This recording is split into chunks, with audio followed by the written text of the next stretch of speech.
म्हणून उत्तम मुलं होण्याकरता सुद्धा प्रार्थना लागते.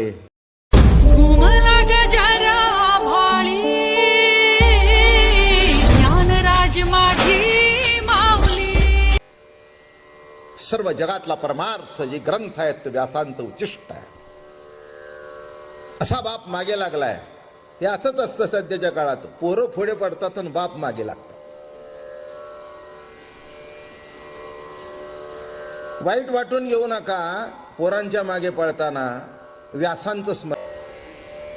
काय म्हटलं मी? कोणाचं स्मरण करावं? व्यासांचं स्मरण करावं. पण मला एकच पुढच्या पोरांना सांगायचं आहे की व्यासांचा शुक निघाला जसा, त्याच्या एक अंश जरी तुम्ही निघाला तरी आमचं पळणं सार्थकी लागेल. नाही का? काय म्हटलं मी? म्हणजे अगदी व्यासासारखी कथा करायला नको आहे. सर्व संग परित्याग करायला नको आहे. जो संसार करताय तो सुद्धा सच्चिल सात्विकपणाने केला तरी पुष्कळ झालं. अटके पार झेंडा लागला म्हणायचा. आणि पळतायत शुक महामुनी आणि त्यांच्या मागे व्यास लागलेत. अरे शुका थांब, अरे शुका थांब. शुका म्हटल्याबरोबर अहो पृथ्वी ओ देऊ लागली. ओ झाड ओ देऊ लागली. ओ. आणि पुढे एका नदीवर स्त्री आंघोळ करत होत्या. आता आंघोळ करताना काही विशेष वस्त्र अंगावर नव्हते. शुकदेव पळत गेले आणि त्याच्या मागून व्यास आले. व्यास आलेले बघितल्यावर त्या बायका पटकन उठल्या. ती लुगडी बिगडी अशी बसल्या. व्यासांना इन्सल्ट वाटला तो की तरुण पोराला बघून लाजत नाही तर मला म्हाताऱ्याला बघून लाजतं. इंटरेस्टिंग आहे नाही का? काय व्यासांना तो मोठा अपमान वाटला की हा तरुण पोरगा निघालाय त्यांच्या अंगावर, त्याला लाजायला पाहिजे होतं. माझ्यासारख्या म्हाताऱ्याला काय लाजायचं? म्हणजे त्यांना काही ते आवरलं नाही. थांबले. का म्हणाले? माझा मुलगा आता गेला तरुण, त्याच्याकडे बघून तुम्ही लुगडं सुद्धा अंगावर घेतलं नाही. जसं होतं तसं तुम्ही आंघोळ करत होता. आणि माझ्यासारख्या वयोवृद्ध म्हाताऱ्याला बघून तुम्ही पदर विदर घेता. हे काय भानगड आहे? ते म्हणाले महाराज माफ करा. तुम्ही हंस आहात, ते परमहंस आहेत.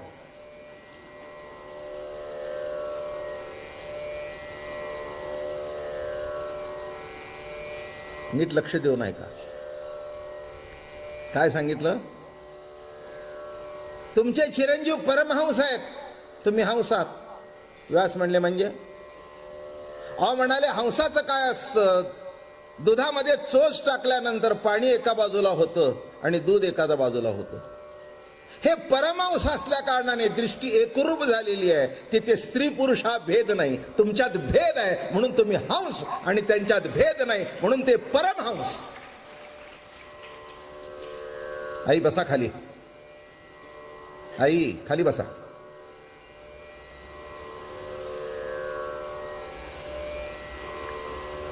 बोलणं लक्षात आलं का माझं? काय म्हटलं? हंस आणि परमहंस. का?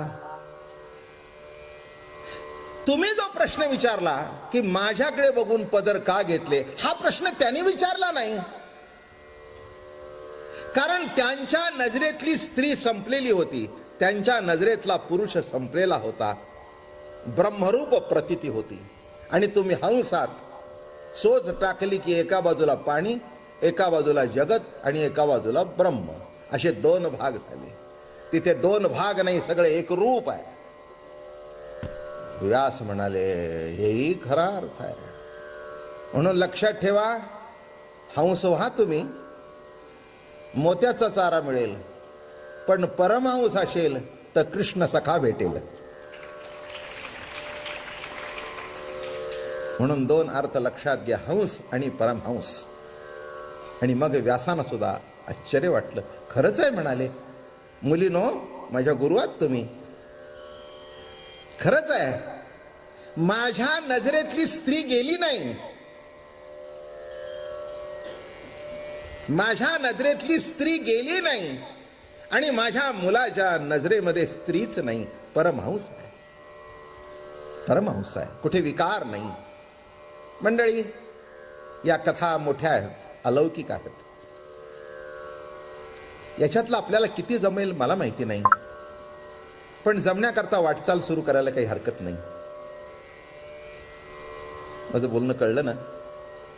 कदाचित मुक्काम 1,00,000 किलोमीटरचा असेल, 2,00,000 किलोमीटरचा असेल, पण या जन्मी जर वाटचाल सुरू केली तर अनेक जन्मानंतर तिथे आपल्याला नक्की पोचता येईल. जाणून तरी घ्या कुठे पोचायचंय. जाणून तरी घ्या की आपल्याला चालायचंय. जाणून तरी घ्या की आहे तो मुक्काम नाही, आहे ती वेटिंग रूम आहे, घर नाही. हे जाणून तरी घ्या. तुम्ही वेटिंग रूमलाच घर करून बसलाय. हो, वेटिंग रूमला घर केलंय तुम्ही. आता काय करावं? वेटिंग म्हणजे you have to wait for some particular time. काय घरामध्ये तुम्हाला कोणी विचारतं का किती दिवस राहणार आहात? असं कधी विचारतं घरामध्ये? घरामध्ये विचारण्याचा प्रश्न येतो. म्हणला विचारतोस काय? म्हणला घर माझं आहे, काय मी इथे राहणार आहे. हॉटेलमध्ये विचारतात गेल्याबरोबर. वेटिंग रूमच आहे ती. किती दिवसाचं बुकिंग? 2 दिवसाचं असेल तर जमेल, कारण त्याच्या पुढे फुल आहे. काय तसं नीट लक्षात घ्या. तुमचं सुद्धा वरून बुकिंग झालेलं आहे, इतक्या दिवस इथे थांबायचं. त्याच्या पुढे एक क्षण तुम्हाला इथे वेटिंग रूम मध्ये जागा मिळणार नाही. काय प्रत्येकाचं वेटिंग रूमचं बुकिंग झालेलं आहे वरून. काही काही मोठी मोठी महाबळेश्वरला हॉटेल असतात, माथेरानला असतात, त्याचं बुकिंग मुंबईला होतं. तिथे जाऊन नुसतं जायचं, हो बुकिंग आलंय. तसं तुमचं वर बुकिंग झालेलं आहे, खाली आलेलं आहे.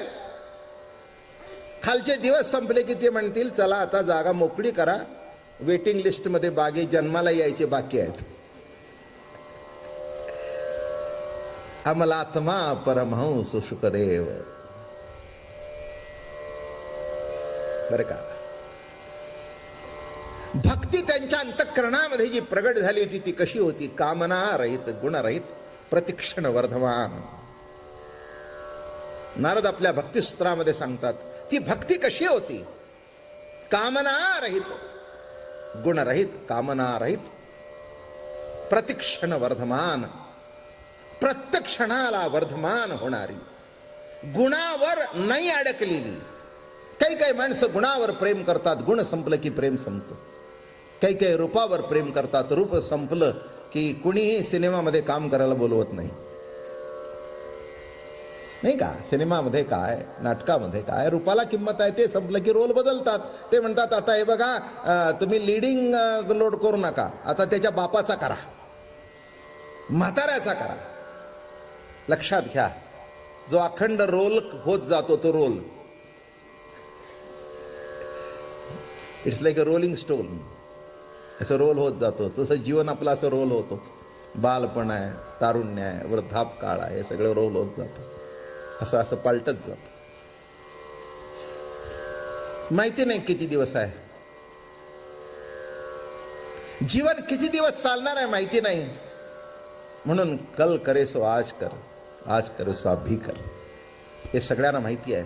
आणि म्हणून शुक महामुनी आणि अनेक चरित्र आपण ऐकली, अनेक लीला ऐकल्या. गोवर्धन लीला ऐकली, चिरहरण लीला ऐकली. आणि करत करत करत करत करत आपण रास क्रीडेला आलो. झालं झालं खरं, पण शिल्लक आहे. लग्न झालं, 2 मुलं बाळ झाली, पण मनासारखं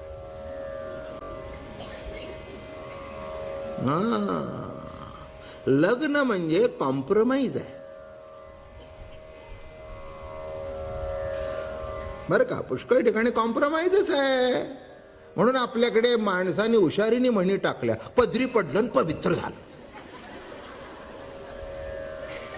या म्हणी टाकण्याची काही गरज होतं का?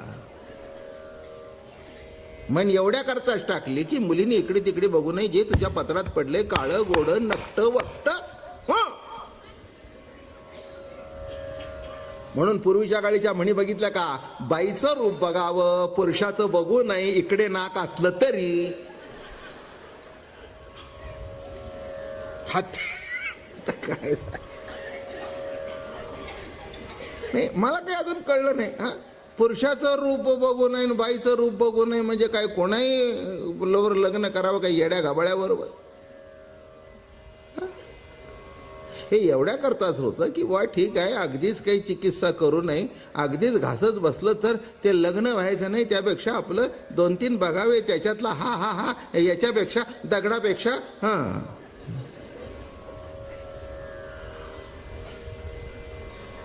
काय पण असं जरी झालं, संसार जरी झाला, 60 पर्यंत गेले 70 पर्यंत गेले तरी मनात राहतच. शेवटी ती म्हातारी सुद्धा म्हणतेच, मी म्हणून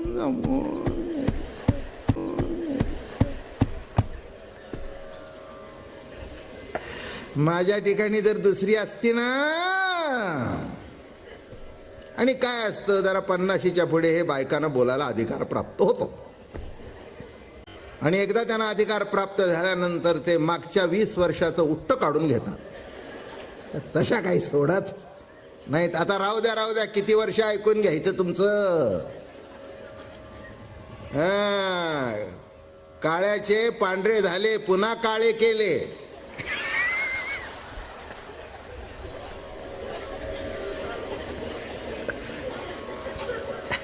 इतकं झालं, किती ऐकून घ्यायचं.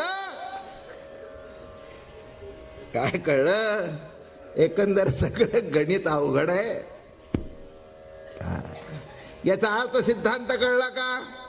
अशी लग्न इकडे तिकडे होतच राहतात. पण असामान्य पती मिळण्याकरता काहीतरी विशेष करावं लागतं, त्याशिवाय इतकं सोपं नाही आहे. म्हणून कात्यायनी व्रत. बरं का, अजून एक गोष्ट सांगतो म्हणजे लक्षात येईल. व्यासाने बद्रिका आश्रमीला जाऊन शुकदेवा करता तपश्चर्या केली. बरं का, शुकदेवासारखा मुलगा होणं हे काही साधी गोष्ट आहे. अमलात्मा परमहंस शुकदेव असा महात्मा मागे झाला नाही, पुढे होणार नाही. परमहंस